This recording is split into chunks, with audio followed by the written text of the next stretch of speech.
রমজানের একেবারে শেষের দিকে এসে যে সমস্ত আমল আমাদের করতে হবে, এর মধ্যে একটা গুরুত্বপূর্ণ আমল হলো সদকাতুল ফিতির আদায় করা, যেটাকে আমরা ফিতরা বলি।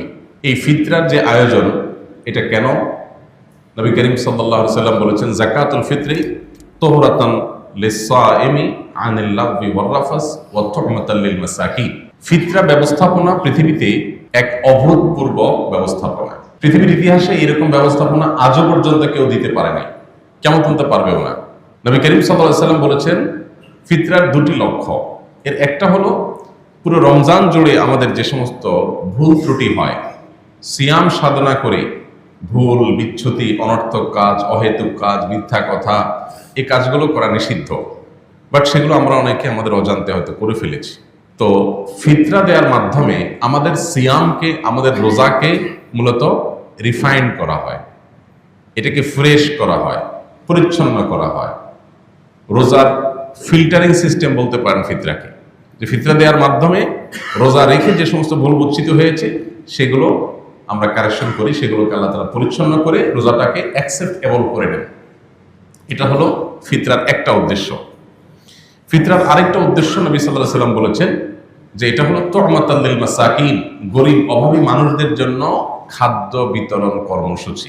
গোটা পৃথিবীতে ঈদের একটা দিন সারা বিশ্বের সমস্ত মুসলমানদের, সমস্ত অভাবী মানুষদের ঘরে যেন অন্তত একটা দিন খাবার পৌঁছে যায়, ইসলাম সেজন্য সেই ব্যবস্থাপনা করেছে। এখন খাদ্য বিতরণ কর্মসূচি গোটা বিশ্বব্যাপী পরিচালিত হয়, বিভিন্ন সংস্থা করে থাকে, আমরা জানি।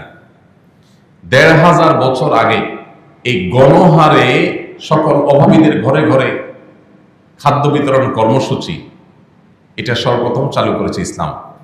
ইসলামের আগে মানব ইতিহাসে কেউ দেখাতে পারে না যে এরকম ব্যাপক হারে খাদ্য বিতরণ কর্মসূচি নামে কোনো প্রজেক্ট কেউ হাতে নিয়েছে। এই প্রজেক্ট সর্বপ্রথম ইসলাম নিয়েছে ১৫০০ বছর আগে। প্রত্যেকটা গরিবের বাসায় যেন খাবার পৌঁছে যায়। এই ফিতরা ব্যবস্থাপনার আরেকটা ভিন্ন দিক আছে, চমৎকার অসাধারণ একটা দিক আছে। সেটা হলো ইসলাম আমাদেরকে ভোগ করার অনুমোদন দেয় শরিয়ার সীমানার মধ্যে থেকে। আল্লাহ কোরআনে বলেছেন, কুলু ওয়াশরাবু, তোমরা খাও, পান করো, বাট ওয়ালা তুসরিফু, অপচয় করো না। আল্লাহ তাআলা আমাদেরকে সাধ্য অনুযায়ী শৌখিনতা করার পারমিশন দিয়েছেন।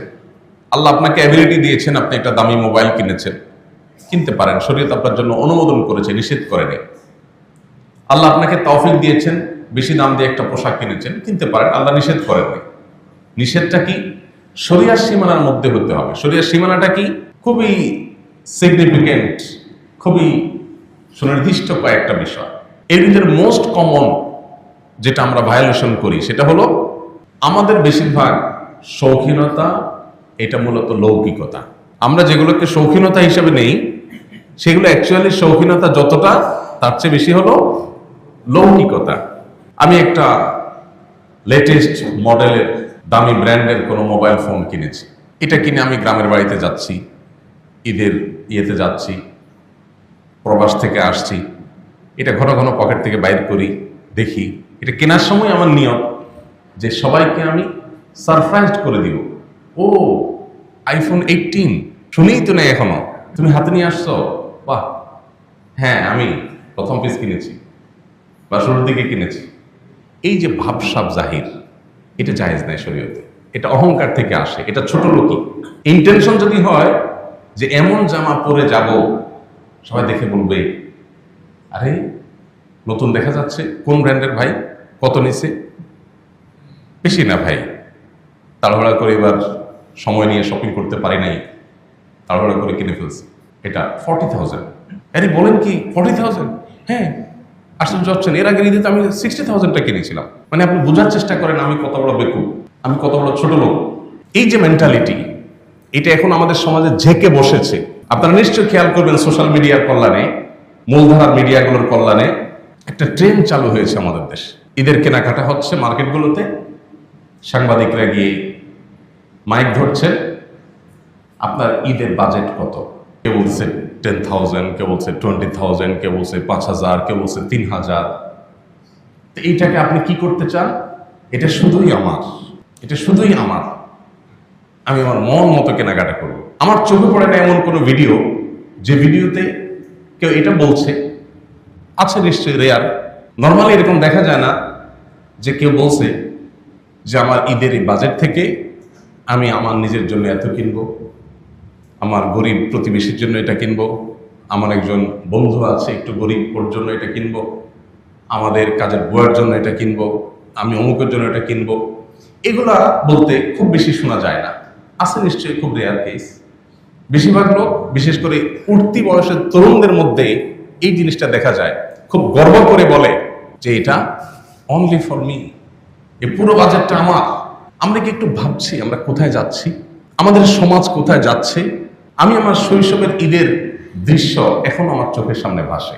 একটা জাতীয় দৈনিক ঈদ উপলক্ষে শৈশবের ঈদ নিয়ে স্মৃতিচারণ করতে বলেছিলাম, আমি সেখানে লিখেছি ঈদে হয়তো আসবে ইনশাআল্লাহ। আমার ঈদের চিত্রগুলো একেবারে চোখের সামনে জলজল করে এখনো ভাসে। সেটা হলো, আমরা ঈদের নামাজ আদায় করতে যেতাম ঈদগাহে। আমাদের বাচ্চারা এখন আর ঈদগাহে যায় না, মসজিদে যায়। ঈদের নামাজ, মসজিদে নামাজ পড়া মাকরুহ, এই মসজিদেও হবে। এই মাকরুহ কাজটা এই মসজিদেও হবে। ঈদের নামাজ নবী করিম সাল্লাল্লাহু আলাইহি ওয়াসাল্লাম মাঠে পড়তে নির্দেশ করেছেন। ঈদগাহ হবে মাঠে। সারা বছর 5 ওয়াক্ত নামাজ তো মসজিদে পড়েন, জুমা তো মসজিদে পড়েনি। আপনি বছরে একটা দিন উন্মুক্ত মাঠে নামাজ পড়বেন, বৃষ্টি হবে, ভিজবেন, আলাদা আনন্দ তৈরি হবে। আমরা আসন্না ফাউন্ডেশন থেকে প্রতি বছর এই ব্যবস্থাটা করি, আলহামদুলিল্লাহ। আপনারা অনেকে জানেন, আপনাদের পাশেই ইউনাইটেড ইউনিভার্সিটির পেছনে স্বদেশ প্রপার্টিজের মধ্যে আমাদের যে ঈদগাহ আছে, আমাদের মাদ্রাসার পাশে, আমাদের মসজিদ কমপ্লেক্সের পাশে, ওখানে আলহামদুলিল্লাহ এই বছর ঈদের নামাজের ব্যবস্থা আছে। আমাদের স্থান সংকলন হয় না, এই জন্য 10,000 মানুষের বেশি আমরা জায়গা দিতে পারি না। 10,000 পর্যন্ত আমরা জায়গা দিতে পারি, মেয়েদের ব্যবস্থা থাকে। 10,000 মানুষকেই আমরা এবার ফিরনি খাওয়ানোর চিন্তা করেছি, এবং খেজুর, পানি এগুলো থাকে। এবং আমরা বাচ্চাদের খেলাধুলার জন্য অনেকগুলো রাইডের ব্যবস্থা করি। একটা ট্রেন আমরা কিনেছি, এটা অবশ্য আমাদের মাদ্রাসায় কুমিল্লা ব্রাঞ্চে লাগবে স্থায়ীভাবে, একেবারে নতুন। এই ট্রেনটা ইনশাল্লাহ আমাদের সারাদিন বাচ্চাদের জন্য ফ্রি, কোনো ফি নাই, টিকিট নাই, কিচ্ছু নেই, ওপেন ফর অল। আমাদের ঈদগুলো এখন বাচ্চা বান্ধব না, শিশু বান্ধব না। আমি আমার শৈশবের কথা জানি, আমাদের ঈদগুলো শিশু বান্ধব ছিল। ঈদ মানে শিশুদের আনন্দ। আর এখন ঈদ মানে কি? মসজিদে যায় ঈদের নামাজ পড়া। মসজিদে ঈদের নামাজের কোনো আনন্দ আছে? মসজিদে কিসে ঈদের নামাজ? ঈদের নামাজ হবে মাঠে। এখন আরেক মুসিবত, ঢাকা শহরে মাঠে পড়তে গিয়ে রাস্তা দখল করে। রাস্তা নামাজ পড়া তো ঠিক না। মাঠ ঢাকা শহরে এত নাই, সেইটা একটা বাস্তবতা। যে পরিমাণ পপুলেশন, এত মাঠ নাই। মাঠ সব আমরা ভরে ফেলছি বিল্ডিং করে করে, পরিবেশকে ধ্বংস করে ফেলছি। ন্যূনতম নিঃশ্বাস ফেলার জায়গাটা ঢাকা শহরে আমাদের নাই। যেটুকু আছেন সেটুকুর ব্যবহার কতটা হয় আমরা খুব একটা করি না। তো আমি যেটা বলছিলাম, ঈদ উপলক্ষে আমাদের শৈশবের চিত্র হলো যে আমরা ঈদগাহে যেতাম। এখন মানুষ মসজিদে নামাজ পড়ে।